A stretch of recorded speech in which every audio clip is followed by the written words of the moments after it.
Yes, boys and girls. Okay, ons is lekker hier op Southport. Die wind waai hier vandag. En hy het so knyp in hom, so koue knyp. Nou anyway, sê. Ek skuil hier agter 'n rots. Julle moet nou kan hoor. Ja, kom hier wille hond.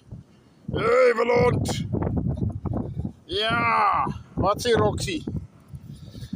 Hy. Ek hoor dit is nou 'n lang naweek. Maandag is 'n vakansiedag, jongens, is ek bly. Bietjie langer braaityd. Lekker man, lekker. Ja, daar's ietsie wat ek vir julle wil sê is. Ons net een ding onthou, die ouens wat die land regeer se kultuur is nie ons kultuur nie. En hierdie weet bitter min mense. Byvoorbeeld wat 'n kriminele kultuur, want Alle kultuur is jy mag steel. Jy moet dit nie van jou eie stam of stad gestraf.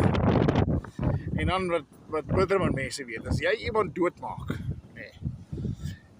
En van jou stam of stad, jy mag ander mense doodmaak, dis nie 'n probleem nie, jy word gestraf. Maar as jy iemand van jou familie of jou stad doodmaak, of jou stam, dan gaan jy nie tronk toe nie, jy word nie gehang nie, dis nie soos ons westerse wette nie. Dit werk soos die Arabiere werk ook so, jy moet kompenseer, jy moet sommer met die familie gaan sit, en dan besluit julle hoeveel koeie was hierdie ou werd, of beeste.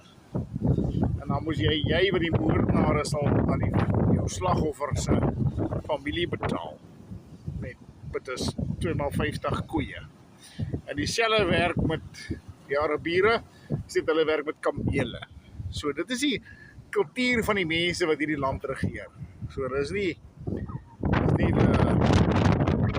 mense nie, dis nie ons mense.